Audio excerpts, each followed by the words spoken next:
Not only is it her fucking birthday, not only is she pissing off to another stable territory technically, not only is she getting engaged, but she was having a book out. Get your ass up here and get us rolling, please. Ashlee. So I was thinking that tonight could be like a girls' night. We could talk about yeast infections and drink strawberry margaritas. Maybe we could paint our nails salmon and watch true crime documentaries, feast our mascaraed eyes on that dreamboat Ted Bundy. We could listen to a narrative about the young pretty girls that all became his victims, but then unironically we could end the evening by calling our friends to make sure they got safely home. Maybe we'll take an Instagram photo, caption it me and my bitches, you know, just a pack of female dogs. It'll be like our first job, where we spray and wipe the counter, the pimply supervisor would look up our skirts. On the days we wore pants, we would spit on the ground and say, you know, you're a real moody bitch sometimes. And we would blush and giggle along, because he was the one that was signing our paychecks, and what kind of dog survives when it bites the hand that feeds it? Let's talk about being afraid of our own bodies, how we still suck our stomachs in when our lover fucks us, because we remember the boys in the blue jeans that compared girls' waists, how they held out two dirty palms and cut them together into perfect-sized belts. Let's talk about how every morning girls wake up with the word help between our teeth and they spend the day deciding whether to swallow or yell. Let's talk about feminism. I mean, that's a girl's issue, right? Let's talk about how after everything that has tried to kill us, we are still so beautifully alive.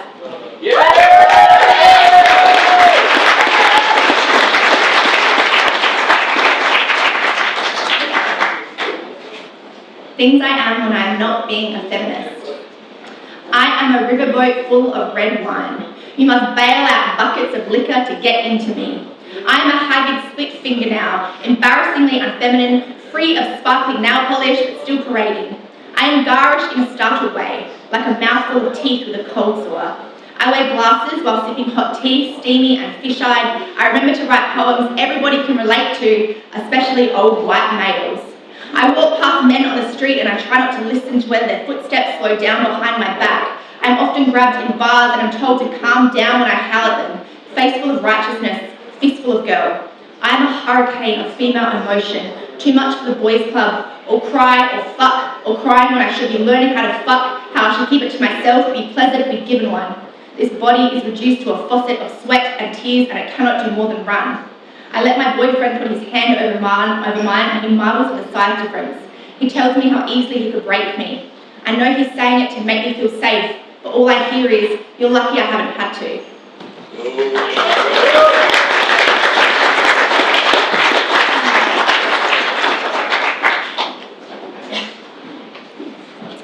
The day that I stopped writing poems about my dead father, he wakes up and tells me that I was crazy for spending so much money on his funeral, that he would rather dig a hole with one hand blindfolded. Don't I know people in this world are starving? Calls me stupid until I'm pink and flushed, and then he tells me he loves me without taking a breath. I call him sick to work for a whole week, and we line up his prescription bottles in the gutter. He pulls his shirt up proudly and shows me the jellyfish scars that whip across his abdomen. He's made of tougher stuff than that. His stomach is a brown, protruding balloon full of hot air that didn't learn to shrink or shrivel. Gone is the rusty hum that falls from his mouth with a voice box destroyed. Instead, he bellows across our dead grass that it is my turn to take out the trash. Don't I think it's fucking time I did something around here for once? And our neighbours come out onto their porches to watch his bowels clatter and smack. Now, every Sunday, my father makes spaghetti. He mixes in Vegemite and peanut butter the way they taught him to in jail. His quick laughter sautés itself at the bottom of his belly, browning up the gullet as I help blend and beat and thicken. At my engagement party, my father makes a speech about being proud of me. We dance to a slow song and I'm a small child and an adult all at once.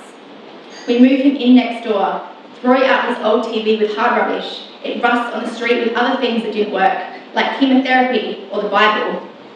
This time, the cancer is not fatal. Instead, it is a small jellyfish, a white scar, something he will feel the ache of each September, rub his fingers over and think how lucky I am to have survived. Thank you.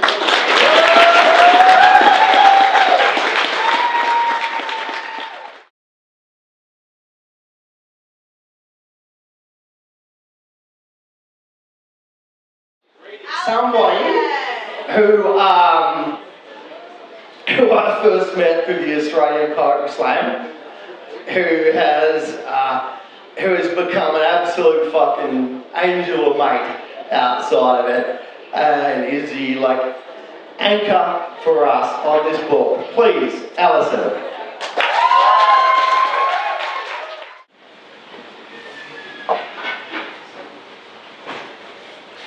The cupboard of shame has no custom-made mirror doors or uber kitsch plastic panelling. It has no extendable his and her shoe rack. You can't buy a cupboard of shame from IKEA or bid for it on eBay. You can't buy a cupboard of shame with money or even find it on the side of the road for hard rubbish collection day.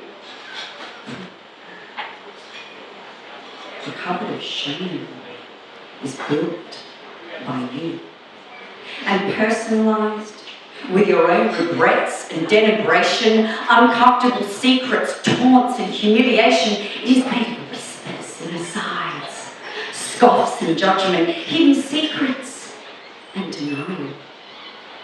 It is made of that time when your own father walked down the street 13 paces ahead of you so that no one could tell you were his daughter.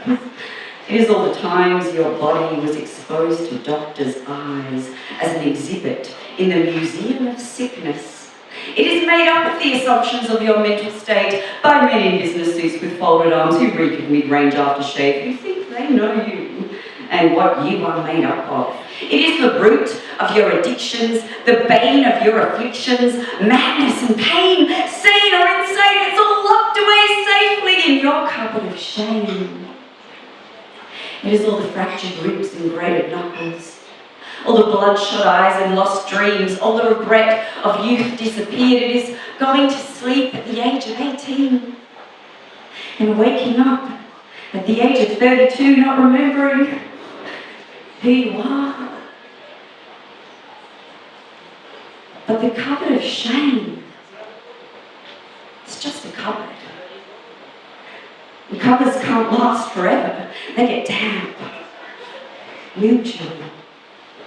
They start to rot and pieces fall away from their once solid structures. Yesterday, I began to construct a bonfire.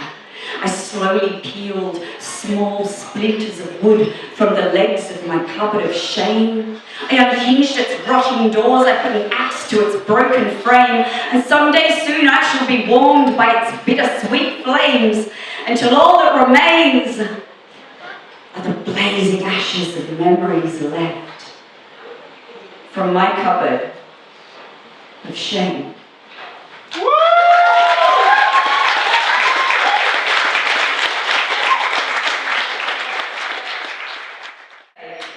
For those who don't know, I was born with a genetic disease.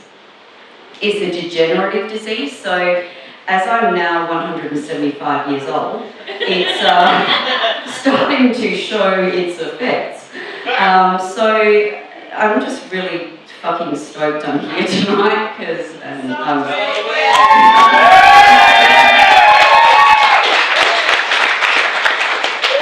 so now you're all making me get a dry mouth and teary eyes. But thank you for being here this evening. This is a poem that's kind of about that shit, and it's a poem I wrote on the bus on the way on the way to the emergency doctor on a Saturday, because I'd had a really bad reaction to some pain medication I was put on. And I sat there and I started writing this poem, and I think it pretty much sums up how I feel this week. My existence should have come with a warning label. My existence should have come with a warning label. I searched everywhere for my warning label, but all I found were bruises holding my joints loosely together with frayed parts of my sadness. And you cried as you patched me back together for the 17th time that week. And you said to me, your existence should have come with a warning label. As the determined mayhem I live in becomes a tangle of chaotic sentences I never finished. A shambles of emotions I never unravelled, my body lingers, lost in a flux between pain and numbness. And I climb the walls to get higher, frantically failing to escape from myself. My existence should have come with a warning label. And the constant sting of blood tests to my bruised and swollen limbs are as gentle as gunfire in a library, a cricket bat to the head, a sledgehammer to a watermelon, a vacuum to a rainbow. My existence should have come with a warning label. My youth, now a lost song lyric, thought of in my sleep yet never written down. I am a titanium spine and a lifetime of addiction, an obsessive-compulsive jumble of violently raw nerve endings. As my finances become lost to an endless supply of medication bills, my parents shake their heads and sigh. Your existence should have come with a warning label. And in this tormented wilderness, my intellect fights for survival, and all my nightmares come to make perfect sense. For the silence is deafening, but the noise is serene. And here, the drugs are free, but the price you pay for the stay is more than you were willing to let go of. And though I never usually talk about my sickness with others, today, I just couldn't help but feel as though my existence should have come with a fucking warning label.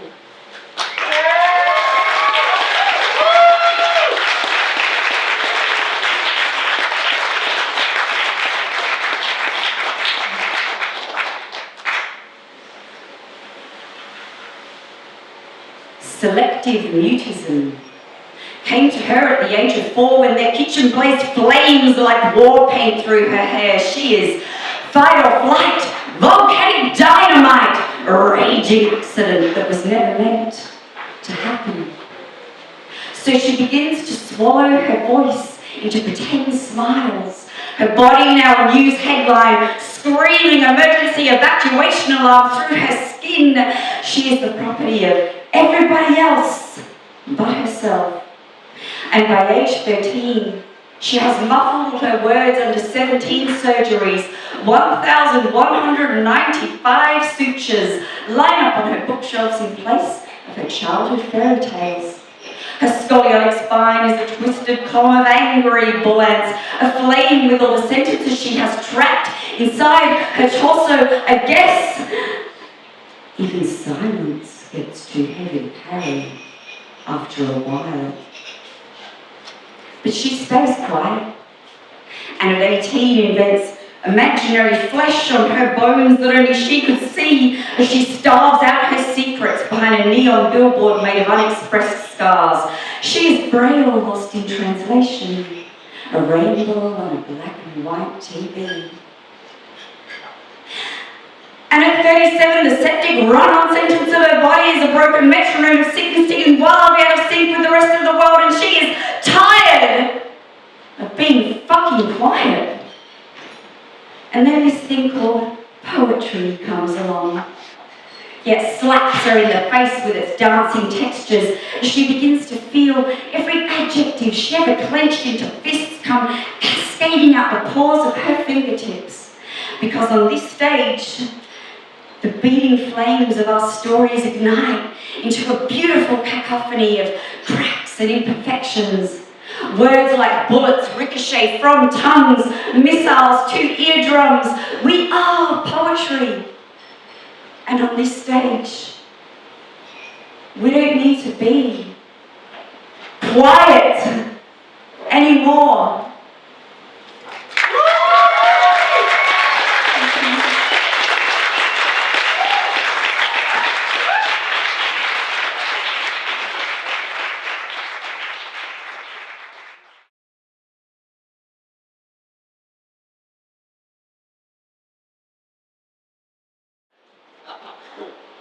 Turned up on the scene, on a poetry slam scene, and just immediately fucking slaughtered it. And there are two poems in particular, I won't tell you them because I won't spoil it, but there are two particular poems that mean a hell of a lot in this book. One is that because these performers came out of the spoken word scene, there was a particular piece that we have on the back of the book that just illustrates so perfectly the transition to page.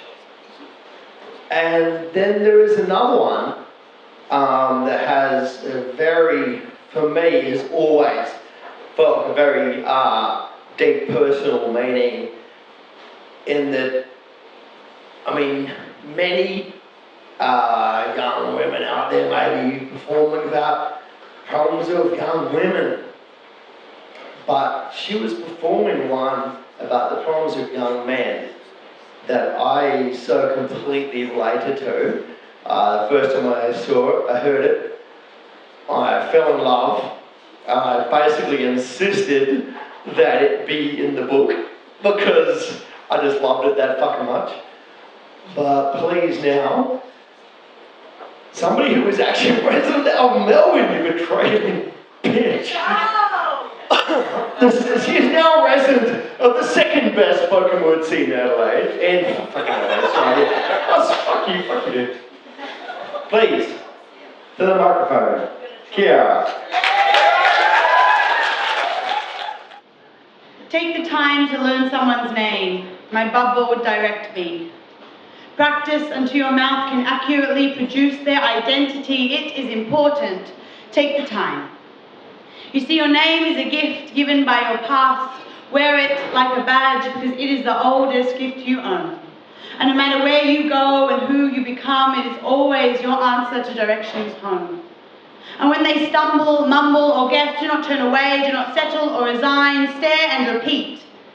Chiara, CH, just stare and repeat. My grandparental roots cut deep through this world and are filled with the sacrifice that has wrapped countless gifts that I'm now blessed to possess. Recipes I will forever fuck up. Thin, straight hair on my head and thick, unruling rebels from my eyebrows down, my loud, fast-talking, husky voice and the knowledge that I do not need to slow down, but your hearing needs to hurry the fuck up. And a name that requires a pause and rethink. Chiara? Chiara? Yeah, that's it. Just like chamomile, chiropractor, chemistry, choreography, and Jesus fucking Christ. It's not the letters that confuse you, but the uncomfortable feeling in your mouth. It's okay. Swallow. I'll wait.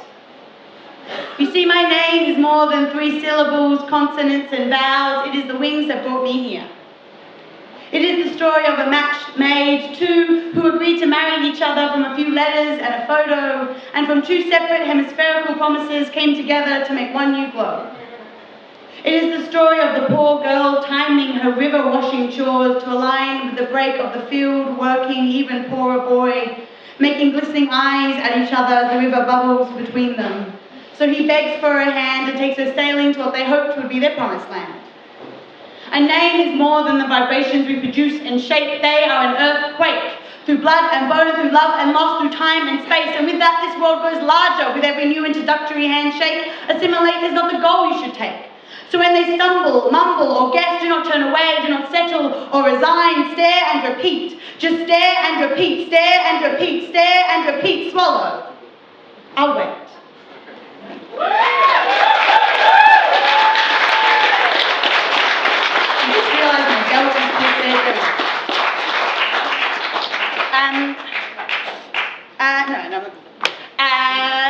Yeah, it's kind of amazing and funny and weird that this has all come together. I was not very good at writing at school, and I still don't think I'm very good at writing, and so to have my name on a book is amazing, and to have my name against 3 other phenomenal names is amazing. And Alison is totally right. I feel like we've all kind of taken this journey together, and so it's kind of nice to be here alongside you all. Yeah.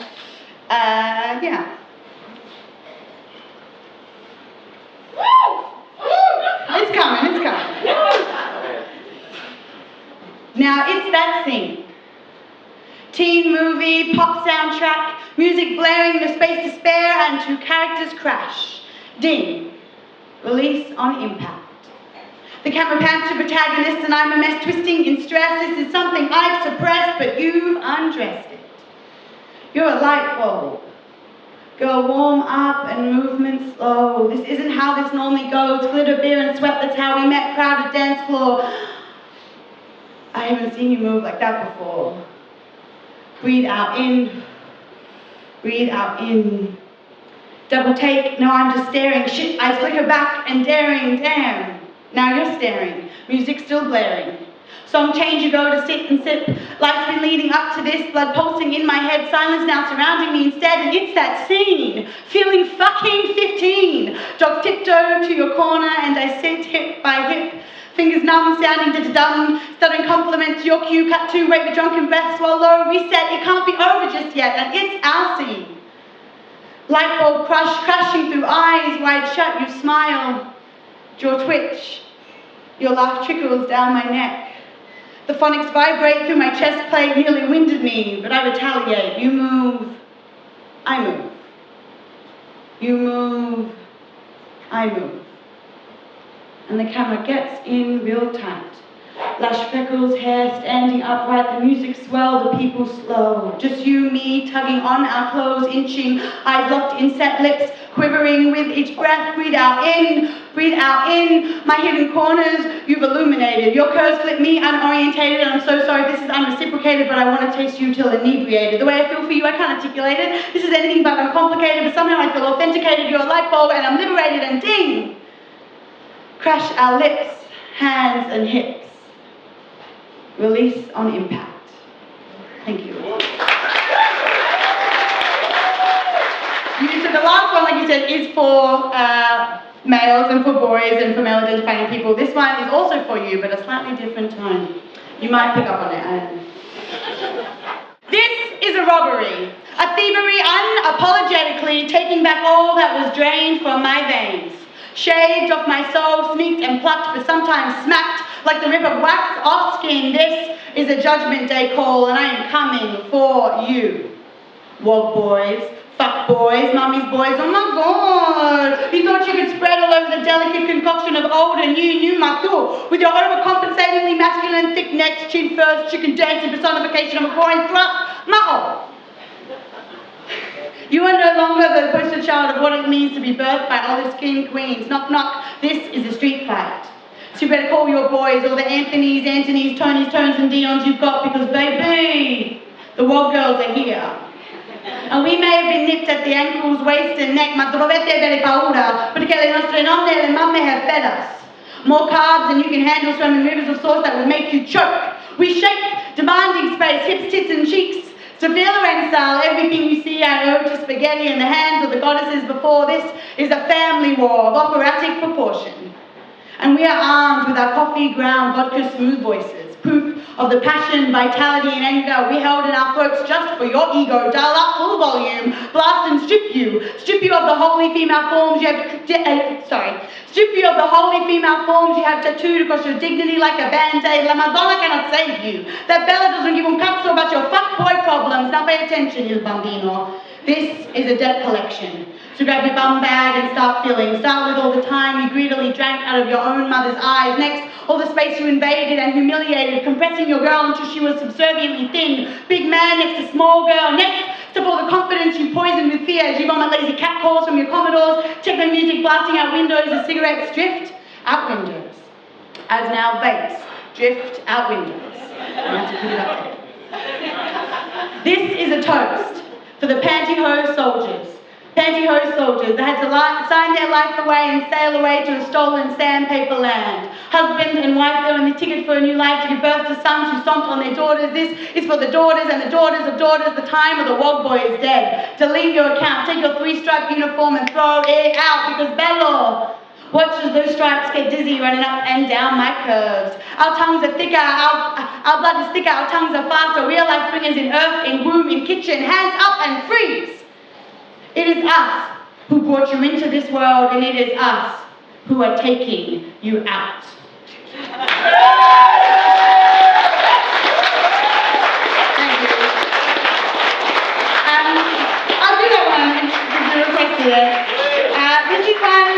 I started with in the poetry scene. I think it's sadly very important. It means a lot to me. I haven't done it in a while, so we'll see how this goes.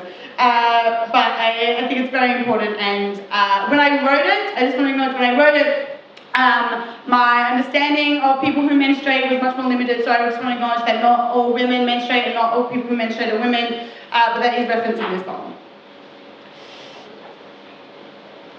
Don't be such a girl, he said.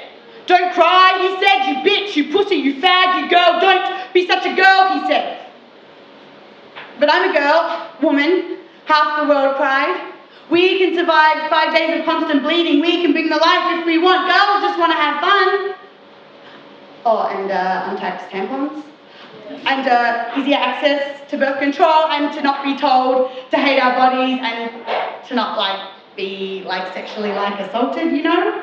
And I would understand if it was these constricting terms and conditions of my gender that would make you bark, don't be such a girl, fuck, don't be such a girl, don't be such a girl, but it's not, is it? Girls are silly, girls giggle, girls have a loud fluorescent rainbow of emotions that they let people see, yuck! But let's put aside this Adam and Eve, Venus versus Mars spat we've been fighting. You may not want to hear this, boys, but you are dying. 76% of all successful Australian suicides are committed by males. I mean, it'll be poetic, but it's how this shit sails. This is a man's world, except, emotionally, and that's why I think you're dying to leave it, literally. The answer to this is not being a man. You've got to look to the girls and do what they can. While your Adam's apples grew to choke the emotions in your throat, girls practiced articulating their pains by rote. For every brick of muscle you add to your prized defensive wall, we learn to reach out when we or others fall. The antidote to this poison has been around since the time someone drew a line between the social genders of yours and mine. And yes, this is a simplification over generalization of a disease that is shaping our nation. Toxic masculinity fueled by racial identities and complex sexualities. But don't use girl as a spit, as a slur. Listen to my plea and you can conquer. Don't be such a girl, he said. Better to be a girl, I said, man, than be dead. Thank you.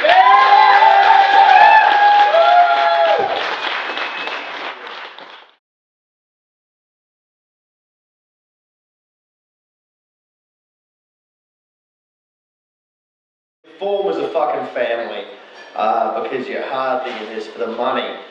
But if you want to talk about actual familial relationships, the next author up, their uncle was published posthumously in the very first Paroxysm Press book in 1998. And they actually read that book and to our amazement didn't think we sucked. And then you fast forward and they're just kicking ass on the microphone despite what turns out to be a bit of self-doubt. But we have up next an author who is quite literally part of the family. Yeah. Someone that you absolutely fucking love. Get your ass up here, Nico. It's been hours, maybe days, but I can see that you've been crying. There's no use denying or trying to hide it because I can see the twinkle of snot drip down your sleeve. But believe it or not, I still believe you. Because you didn't feel your cheeks get wet, your throat was dry when you drowned in bed. You don't know if you slept, but you woke up dead than the day before. And maybe there's nothing left anymore that you could lose, that you could even grieve. But for those of us who've known you, we're bereaved. Because within your mind, you completely resigned. You've closed your eyes, you've walked in blind to fall back on a reason for falling behind. Mutilated yourself into an ambitious opponent, going in for the checkmate where you lay yourself prostrate, accumulating the self-hated 928 doppelgangers that you created. To run your errands like drive-bys, with bang bang, and each goodbye, and sorry mom, I couldn't try. Now tenaciously you push over, you crisscross lines to step over, you etch them in with a razor blade, prep jars wide open across its grain, afraid to get the size to be splayed out like meat. You made a hollow and inclined signed in and you took a seat. You surrendered, caved into your own brain. You never had a headache with attention strains.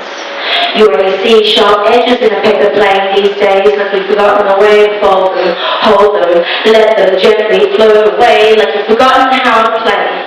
But when we were kids, man, you invented the games. And I miss you now like I miss those days. But you're long gone and you're right here and you're so goddamn far away. Now your brows furrowed, you're deeply furrowed into your favourite man-made solace. You're oversleeping so you can sulk alone when no one can know you, when no one can bother you asking what's wrong. And maybe you knew all along this is how it was bound to be. You only escaping the boundaries set by regrets astounding and yet proud avoidance of all vulnerability. Maybe you knew you'd do this to yourself so no one else could get the chance to. Just in case, we're all out to get you. But you're the only one with the capacity, in fact, or audacity or self-destructive rapacity to hate you. Actually, I love you. And I know if you could, you would feel it. But I know it's hard to fight because you've already yielded. It's hard to open up when your shell is your shield, and you can't be yourself because you want to be conceited, to forget all the times you were denied what you needed, to forget that you've been scared to a point that exceeded your original fears. When you cry, I can hear it as a ringing in my ears. Even when you choke it down, so not a sound comes out, I hear it. And I don't mind that, by the way. You don't have to feel better for my sake. You're stuck with me, whatever it takes. But surely you know me well enough to know that I know you wouldn't. You're not tough, but you are good enough. You are good enough, incomparable to another. You're my only older brother. There's nobody else like you. There's nobody else I'm this scared to lose. Even when you're ever ready to clamber up and try to steady your warm, supportive feet, to shower, to eat, dust off the crusty flakes of depressive defeat, I'll be here for you. In the meantime, I won't pay the fine of borrowed thoughts to your mind because it isn't mine. What's yours isn't mine. One day, sometime, a parallel world may envelop ours when we may cower in that moment, powerless in that moment, when reality collapses before we decide to own it. I'll be there with you. So we will rise, inflated by sight, conflated, undecided maybe about what to do with our lives, but we will rise, and I'll be there with you. One day, I'm going to hug you, and I know you will feel it.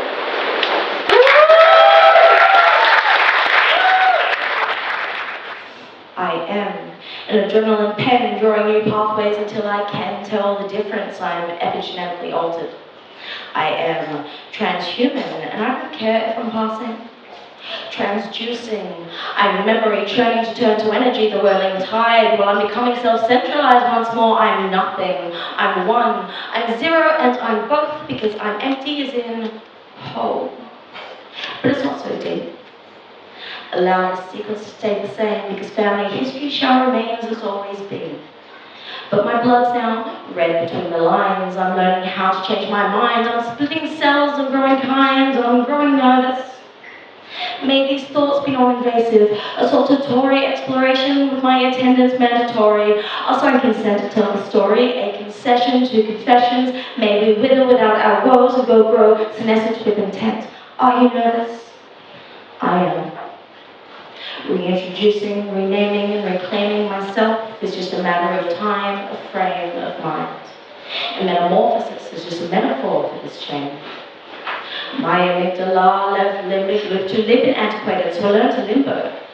Now I am the rim, I hold the edge back from itself, yet I am brimming, spilling over cup capacity. Pick up the pieces and are thankful for all that's ample without apathy. I am enough.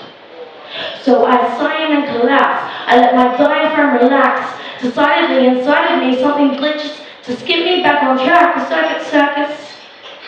Now synthesizing my own easing, I hold poison to the poison. I spend my silence saving noise to raise my voice when I have reason to. Just as acceptance isn't passive, there is no peace without a riot first. We resist to name our freedom, and our ideas come when we need them to give us purpose.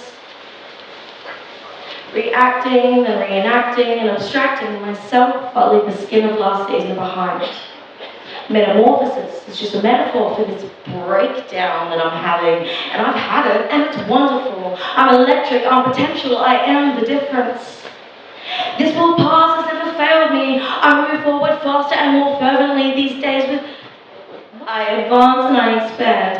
I develop an understanding within self-discipline, demanding that I persist, that I exist, insisting purpose under pressure. I am sure to make a fist to form new pathways. I'm in charge of the circuits because I'm in the charge.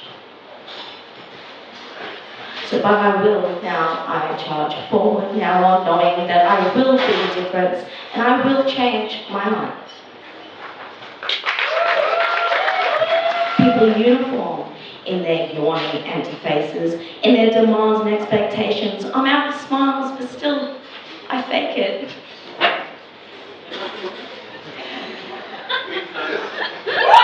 Turns out, just never look at Daniel. That's what she said. Thank you, you fucking send me unpopular bitch.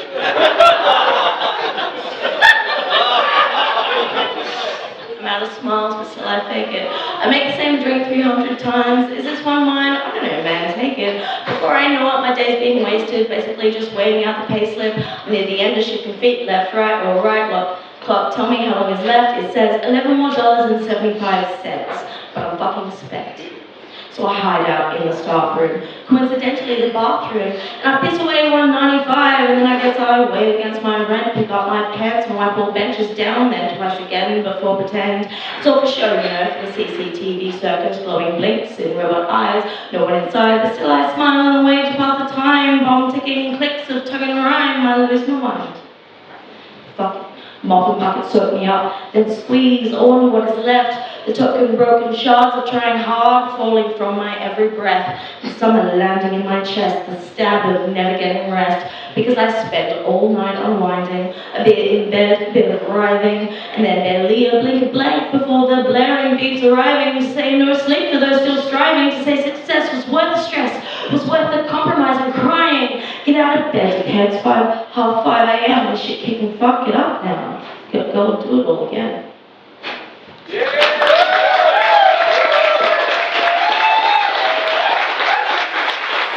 Hi guys, thank you for coming. Thank you for supporting Paroxysm Press. Just a little shout out to Dan. You know, it goes to show you can be completely fucked and still have longevity. Oh, thank you. Gives all of us little months, like, you know, yep. You are my brother from another mother. We, you know, Katie, Daniel and I have been together for, 20 years. I joined just after the first book came out. And I think we inspire each other. The reason we work is one of us will have an idea and the other will go, yeah, that's a good idea, let's go with it. So we kind And one of us might be sober. That's generally me, sadly. But yeah, but not tonight, yeah!